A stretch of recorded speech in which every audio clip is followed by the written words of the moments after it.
जिस प्रकार से आप लोगों ने मुझसे पूछा है उसी प्रकार से एक बार लक्ष्मीपति विष्णु भगवान से नारद जी ने पूछा था। जिस प्रकार से इस प्रश्न का उत्तर श्री भगवान ने दिया था उसी प्रकार से मैं आप लोगों के समक्ष कथन करूंगा। ऋषियों ने कहा कि हे प्रभु, बड़ा अच्छा विचार है। सूत जी महाराज कहते हैं कि संध्या वंदन करने के बाद इस प्रश्न का उत्तर मैं आप लोगों को दूंगा। संध्या वंदन करने के बाद सभी ऋषिगण एक स्थान पर एकत्र हो गए। सूत जी महाराज ने कहा कि अब मैं जो कहने जा रहा हूं आप मेरी बात को बहुत ही ध्यान पूर्वक से सुनिएगा। यदि आपका ध्यान किसी और तरफ जाएगा तो ना तो मेरे उपदेश से लाभ उठा सकोगे और ना कोई अन्य कार्य ही बन सकेगा। सूत जी महाराज ने कहा कि हे ऋषियों, एक समय नारद मुनि भ्रमण करते हुए मृत्युलोक में आए। नारद जी ने देखा कि जितने भी मनुष्य हैं अनेक प्रकार के दुखों से दुखित, कोई ऐसा व्यक्ति नहीं है जिसके पास कोई दुख ना हो। नारद जी को देखकर बड़ा कष्ट हुआ। नारद जी ने देखा कि को तेली का बैल बना दिन रात दिए चपनी चख घूमत है, को हस्ती बना पग साकल लय पर बंधन में नित झूमत है, को स्वान हिलावत पूछ रहे दूत कार्य पै पग चूमत है, कभी चंचल देह अनेक धरे यह जीव इत उत घूमत है। नारद जी ने देखा कि जितने भी जीव हैं अनेक प्रकार के दुखों से दुखित हैं और अपने अपने कर्मों को भोग रहे हैं। ऐसा देखकर नारद जी को बड़ा कष्ट हुआ। भगवान के पास जाते हैं वीणा बजाते हुए, एक बार कर तल कर वीणा गावत हरि गुण परम प्रवीणा, क्षीरा सिंधु गवने मुनिनाथा, जहां बसे श्रीनिवास श्रुति गाथा। अतः विष्णुलोक में पहुंचकर नारद जी ने देखा कि शुक्ल वर्ण भगवान 4 भुजाओं से युक्त है और चारों भुजाओं में क्रम से शंख चक्र गदा और कंठ में बनमाला तुलसी माला विराजमान है। ऐसे देव के देव भगवान की नारद जी बारंबार स्तुति करते हैं। स्तुति करने के बाद भगवान कहते हैं कि हे नारद, आपका आगमन वैकुंठ लोक में किस लिए हुआ है? आप क्या चाहते हैं? वह सब कहे, मैं सुनना चाहता हूं। नारद जी ने कहा कि हे प्रभु, मैं इस समय मृतलोक से आ रहा हूं। वहां जितने भी मनुष्य हैं अनेक प्रकार के दुखों से दुखित हैं और नाना प्रकार की योनियों में जन्म लेकर अपने पाप क्रम में लीन हैं। इसीलिए हे भवभारी भगवान, कोई ऐसा उपाय बताइए जिससे उन प्राणियों का दुख छूट जाए। भगवान कहते हैं कि हे नारद, आपने बहुत ही अच्छी बात पूछी है। इससे संसार का कल्याण होगा और प्राणी पापों से मुक्त होकर परम पद को प्राप्त होंगे। भगवान कहते हैं कि हे नारद, तरुवर फल नहीं खात है, नदी न चुवे नीर, और पर कारज के कारणे साधुन धरा शरीर। वृक्ष जो है कभी अपना फल नहीं खाता है और नदी अपना जल कभी नहीं पीती है। उसी प्रकार से जो सज्जन पुरुष होते हैं अपना सारा जीवन दूसरों के कार्य के लिए लगा देते हैं। नारद जी से भगवान कहते हैं कि हे नारद, सब मम प्रिय सब मम उपजाए, सबसे अधिक मनुज मोहि भाए, तिन महादिज द्विज महाश्रुतधारी, तिन महानिगम नीति अनुसारी। नारद जी से भगवान कहते हैं कि हे नारद, इस पृथ्वी पर जितने भी जीव जंतु हैं, जितने भी मनुष्य हैं, सब हमारे द्वारा ही उत्पन्न किए गए हैं। इसीलिए मैं सबको प्रेम करता हूं, लेकिन सबसे अधिक मैं मनुष्यों को प्रेम करता हूं और उन मनुष्यों में सबसे अधिक ऐसे मनुष्यों को प्रेम करता हूं जो नित्य नियम से हमारा पूजन अर्चन वंदन किया करते हैं। उनको मैं बहुत ही प्रेम करता हूं। अतः हे नारद, एक छोटा सा उपाय मैं आपसे कह रहा हूं, तुम्हारे स्नेह में कह रहा हूं। कलयुग के लिए ऐसा उत्तम व्रत है जो कि महापुण्य को प्रदान करने वाला और स्वर्ग और पृथ्वी में दुर्लभ है। वह व्रत है श्री सत्यनारायण भगवान का। जो मनुष्य इस व्रत को धारण करेगा दुख से छूट जाएगा, सुख प्राप्त करेगा, अंत में मोक्ष को प्राप्त होगा। भगवान का वचन सुनकर नारद जी ने कहा कि हे जनार्दन, इस व्रत का क्या फल है, क्या विधि है, कब करना चाहिए, सब विस्तार से कहिए, मैं सुनना चाहता हूं। भगवान ने कहा कि हे नारद, किसी भी दिन यह व्रत भक्ति और श्रद्धा पूर्वक किया जा सकता है। ब्राह्मण और बंधुओं के साथ धर्म में तत्पर होकर भगवान का पूजन करना चाहिए। केले का फल, गौ का दूध, गेहूं का आटा, इसमें चीनी मिश्रित हो, उसके अभाव में चावल का आटा और गुड़ मिलाकर चूर्ण बनावे, सब पदार्थ को एकत्र करके सवैया लगाकर भगवान को अर्पण करें। फिर ब्राह्मण तथा पुस्तक का पूजन करके दक्षिणा दे के अपने बंधुओं के साथ कथा का श्रवण करें।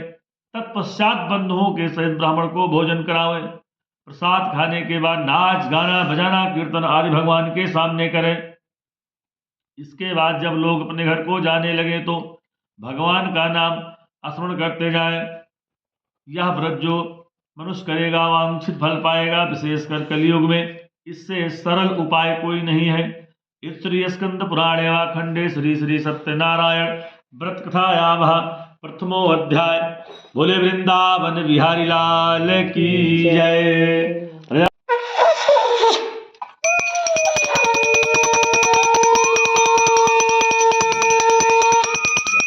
बोले राजा रामचंद्र भगवान की जय। आज कहते हैं कि सुंदर काशीपुर में बहुत ही निर्धन ब्राह्मण सतानंद हुए।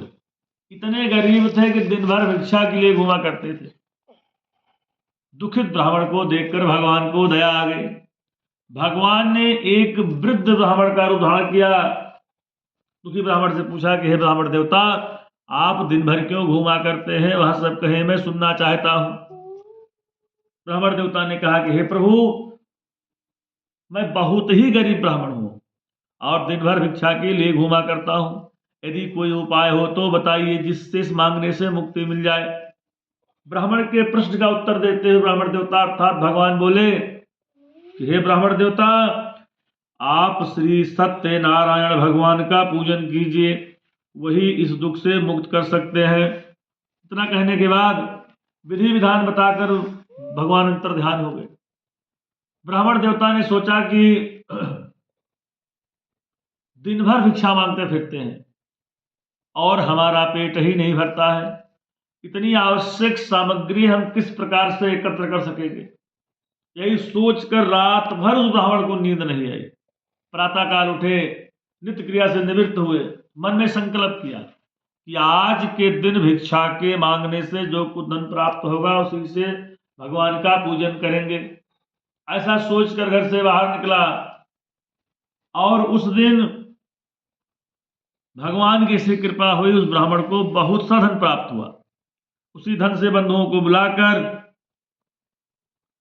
विधि विधान से भगवान का पूजन किया। पूजन और व्रत के प्रभाव से ब्राह्मण सब दुखों से मुक्त हो गया और समस्त संपत्ति से पूर्ण हो गया। तब से वह ब्राह्मण बराबर हर महीना यह व्रत करने लगा। इससे ब्राह्मण समस्त पापों से छूटकर दुर्लभ मोक्ष को प्राप्त हुआ। श्री सूत जी महाराज कहते हैं, वही ब्राह्मण एक दिन पूजन के लिए उद्यत हुआ और पूजन की व्यवस्था करके घर में बैठा भगवान की पूजन कर रहा था। एक लकड़हारा वहां पर आ पहुंचा। लकड़हारे ने देखा कि वही भिखारी ब्राह्मण जो दिन भर भिक्षा मांगते फिरते थे, इतने बड़े भवन के स्वामी हैं और भीड़ भाड़ के साथ भगवान का पूजन कर रहे हैं। लकड़हारा आश्चर्य पड़ गया। लकड़हारे ने कहा कि हे प्रभु, आप किसका पूजन कर रहे हैं, किस लिए कर रहे हैं, कृपा करके विस्तार से कहिए, मैं सुनना चाहता हूं। ब्राह्मण देवता ने कहा कि ये प्रभु इस प्रकार दीनदयाल है, मैं श्री सत्य नारायण भगवान का पूजन कर रहा हूँ। यह जो मेरा धंधा ने आप देख रहे हो, सब इन्हीं की कृपा का ही प्रसाद है। ब्राह्मण के मुख से सुनकर लकड़हारा बहुत प्रसन्न हुआ, प्रसाद को खाया, जल को पिया, नगर में प्रस्थान किया। लकड़हारे ने मन में संकल्प किया कि आज के दिन लकड़ी के बेचने से जो कुछ धन प्राप्त होगा उसी से भगवान का पूजन करेंगे। और लकड़हारा ऐसे स्थान पर गया जहां पर बहुत ही धनी लोग रहते थे, और उसे पहुंचते ही लकड़ी का दूना दाम मिल गया। तत्पश्चात लकड़हारे ने उसी पैसे से पक्के पक्के केले का फल, शक्कर, घी, दूध, गेहूं का आटा खरीद लिया और घर पहुंचकर विधि विधान से भगवान का पूजन किया, जिसके प्रभाव से लकड़हारा धन तथा पुत्र को प्राप्त किया। जब तक संसार में रहा सुख भोग किया, अंत में सतपुर को गया। श्री स्कंद पुराणे वा खंडे श्री सत्यनारायण व्रत कथायाम द्वितीय अध्याय। बोले वृंदावन बिहारी लाल की जय, जय रामचंद्र भगवान की जय हो।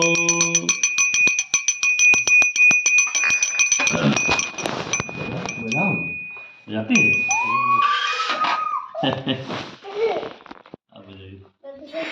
सीख जाएगी।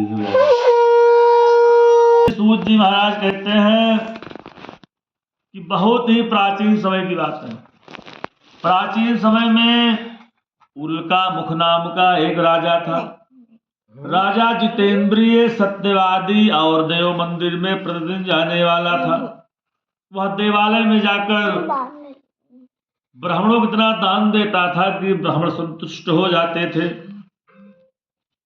उल्का मुख राजा की पत्नी कमल के तुल्य मुख वाली सती थी। वह भद्रशिला नदी के किनारे अपने पति उल्का मुख राजा के साथ बैठकर भगवान का पूजन कर रही थी। इसी समय साधु नाम का एक वैश्य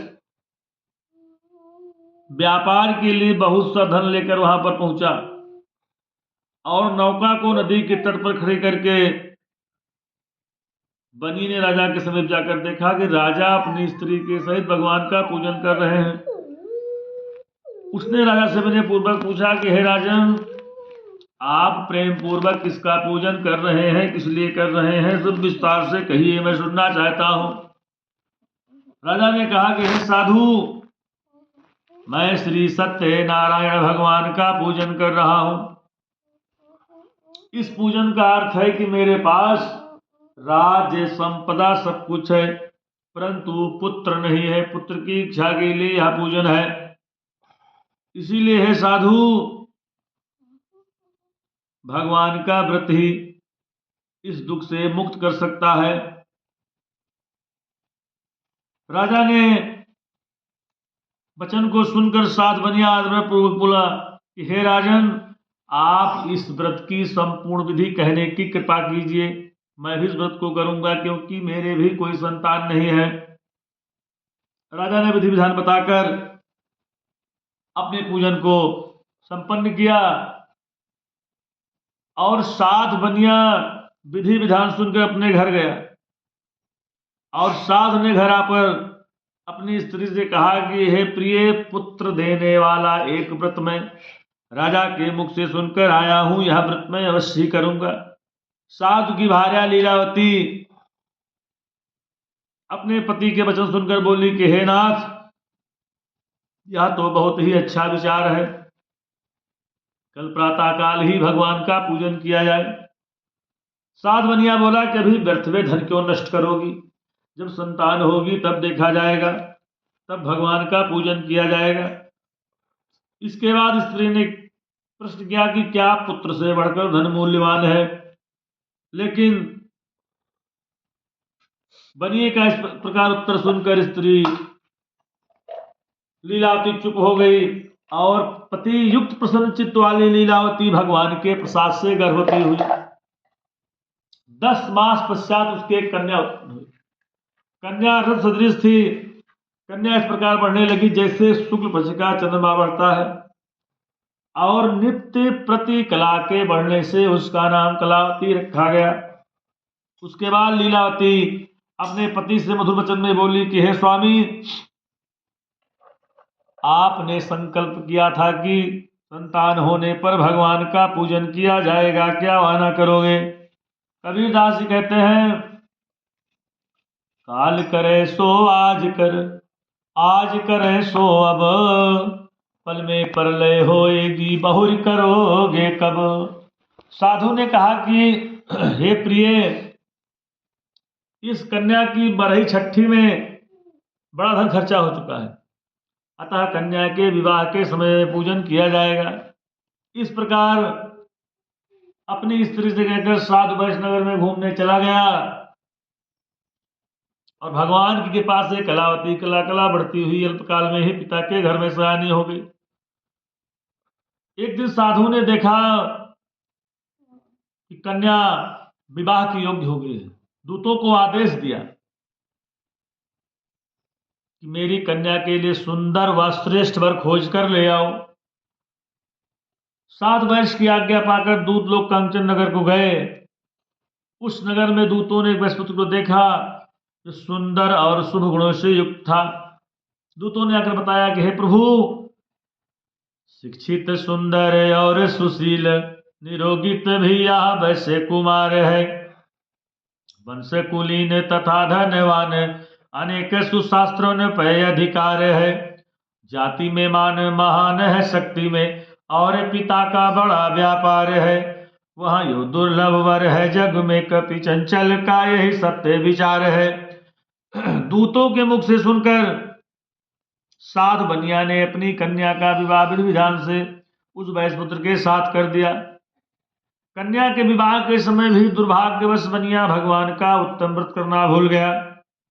अब भगवान उसकी इस नीचता पर बहुत रुष्ट हुए और व्यापार में कुशल साधु बनिया ने निश्चय किया कि अब कहीं व्यापार के लिए चलना चाहिए।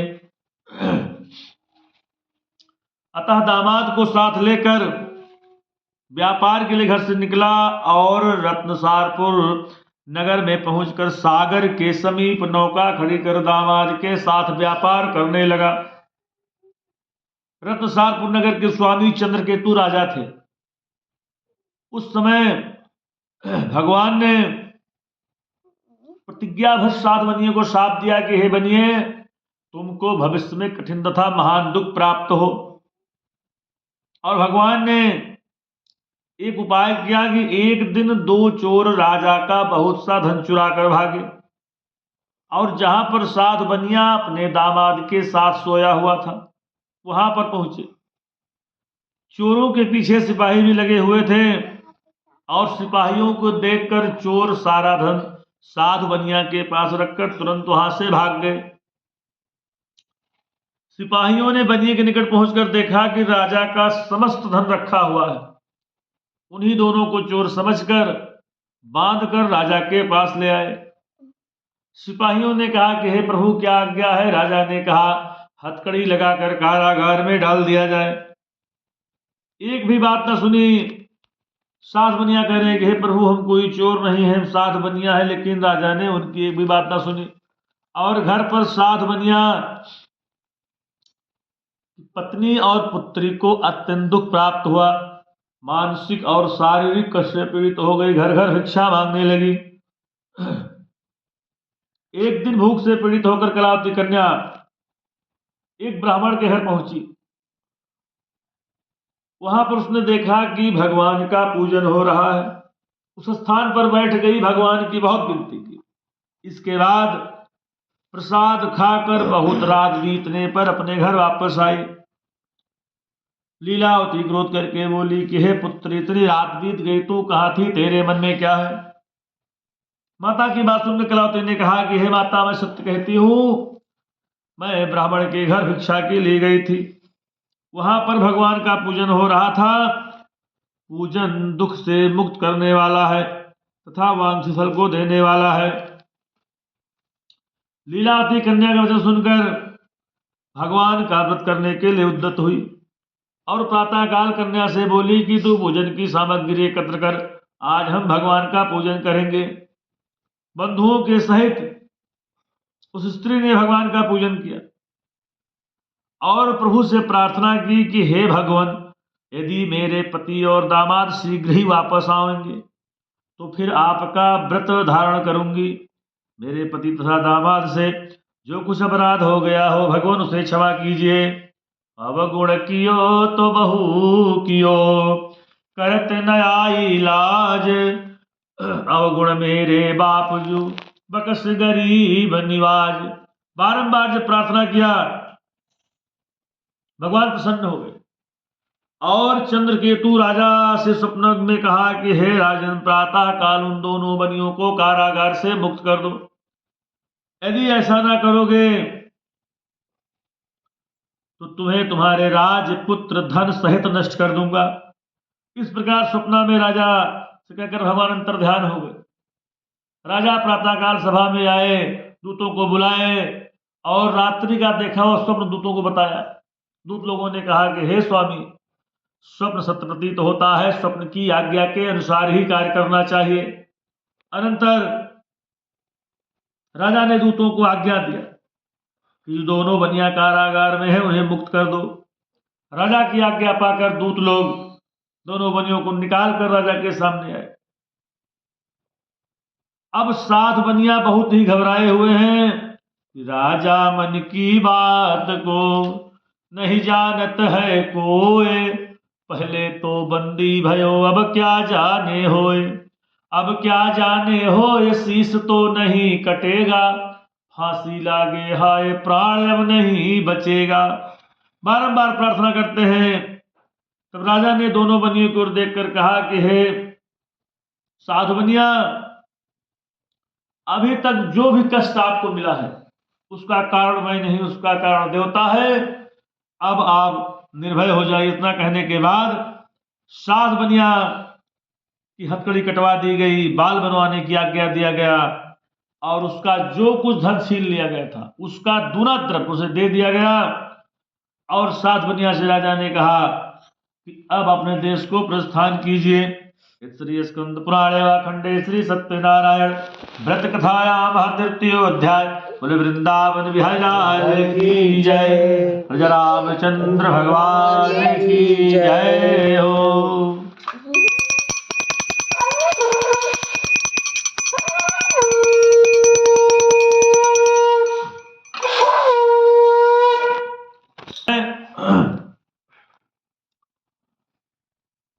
कि 7 बनिया यात्रा से पूर्व मंगल कृत्य करके ब्राह्मणों को धन देकर अपने नगर को चला। भगवान ने सोचा कि 7 बनिया बड़ा ही कंजूस टाइप का व्यक्ति है, थोड़ा सा इसकी परीक्षा ले ली जाए। इसका हृदय शुद्ध हुआ कि वही कंजूसीपन बना हुआ है। दंडी भगवान का रूप धारण करके 7 बनिया से प्रश्न किया कि हे साधु, तुम्हारी नौका में क्या वर्तमान है। 7 बनिया आश्चर्य में पड़ गया, कहीं ऐसा ना हो भगवान से बता दें तो हमें कुछ देना पड़ जाए। 7 बनिया ने कहा कि मैं तो बनिया हूं, मेरी नाव में गरी का गोला, पान, सुपारी, लौंग, इलायची, कपूर, हल्दी यही सब भरा हुआ है। भगवान ने कहा कि ठीक है, जो आप कह रहे हैं वही सत्य हो जाए। इस प्रकार बनिया का निष्ठुर वचन सुनकर दंडी भगवान ने कहा कि तुम्हारा वचन सत्य हो। दंडी महाराज सिंधु के समीप एक स्थान पर बैठ गए। 7 बनिया जब आकर नौका देखा तो विस्मय पड़ गया, लता पत्र हो गया सब। बहुत ही दुखी हुआ। 7 बनिया के दामाद ने कहा कि हे पिताजी, आप चिंता न करें, आपने जो दंडी भगवान से झूठ बोलने का अपराध किया है उसी का दंड आपको मिला है। आप उनकी शरण में जाइए और निश्चय ही आपकी मनोकामना पूर्ण करेंगे। इस प्रकार दामाद की बात सुनकर 7 बनिया दंडी भगवान के पास जाता है, बारंबार प्रार्थना करता है कि मैं अपराधी जन्म का, नख सिख भरा विकार, तुम दाता दुख भंजना, मेरी करो वार। बारंबार जब प्रार्थना किया, साधु को अत्यंत विलाप करते हुए देखकर दंडी स्वामी ने कहा कि साधु रो मत, तुमने पूजा करने का वादा किया था किंतु अभी तक नहीं किया है, इसीलिए हे मूर्ख, मेरी ही आज्ञा से बार बार तुमको दुख प्राप्त हुआ है। दंडी स्वामी कथन सुनकर साध बनिया बारंबार स्तुत करता है, बारंबार प्रार्थना करता है कि हे भगवान, आपकी माया से ब्रह्मा इत्यादि देवता भी मोहित हैं, वे भी आपके आश्चर्यजनक रूप तथा गुण से अनभिज्ञ हैं। मैं तो मूर्ख हूं, इसीलिए मैं आपको कैसे जान सकता हूं, माया में लीन हूं। अब मेरा अपराध क्षमा कीजिए, मैं अपने वैभव के अनुसार आपका पूजन करूंगा, मैं आपकी शरण में आया हूं। बारंबार प्रार्थना करने के बाद दंडी भगवान कहते हैं कि ठीक है, तुम्हारा मनुष्य सिद्ध हो, अर्थात तुम्हारा द्रव्य तुम्हें वापस मिल जाए। और जब साध बनिया आकर नौका देखता है, द्रव्य से परिपूर्ण पाया। तत्पश्चात साध बनिया स्वजनों के स्थिर स्थान पर श्रद्धा पूर्वक भगवान का पूजन करके अपने देश को रवाना होता है। कुछ समय के बाद अपने नगर के समीप जब पहुंचा, साध बनिया ने अपने एक दूत को अपने घर भेजा कि हमारे घर संदेशा दे दो कि आपके पति और दामाद बहुत सा धन लेकर नगर के समीप आ गए हैं। दूत जब वहां पहुंचता है, दूत ने देखा कि माता पुत्री बैठकर भगवान का पूजन कर रही, और जैसे संदेशा सुना, उसकी पत्नी ने कन्या से कहा कि तुम भगवान का पूजन करो, मैं शीघ्र ही पति का दर्शन करके आती हूं।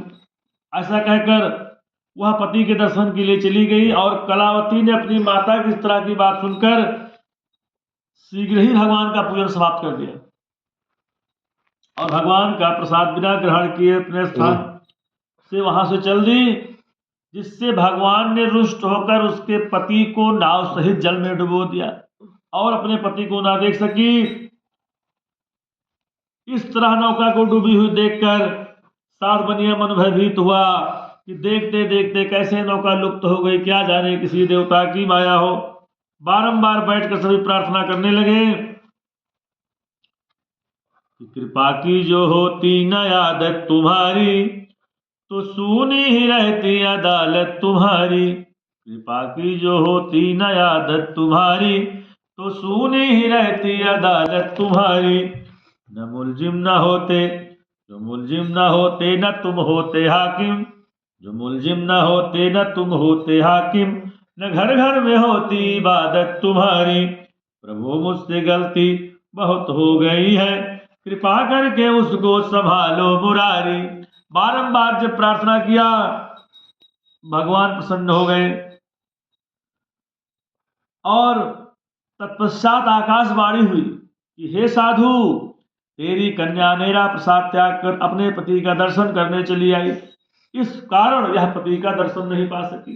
यदि कन्या घर जाकर प्रसाद खाकर पुनः आएगी, इसका पति निसंदेह प्राप्त होगा। कन्या ने गगन मंडल से आकाशवाणी सुनकर शीघ्र ही घर आई, प्रसाद को खाया और जब लौटकर अपने पति को देखा, कन्या की बात सुनकर संतुष्ट हुआ। उसी समय वहीं पर बैठकर विधि विधान से भगवान का पूजन किया। पूजन करने के बाद वह हर पूर्णमासी और संक्रांति को भगवान का पूजन करने लगा।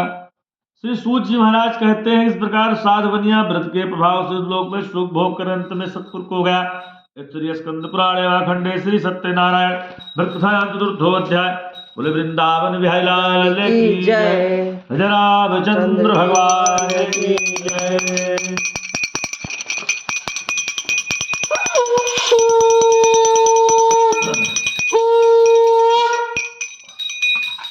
पंचम अध्याय में श्री सूत जी महाराज कहते हैं,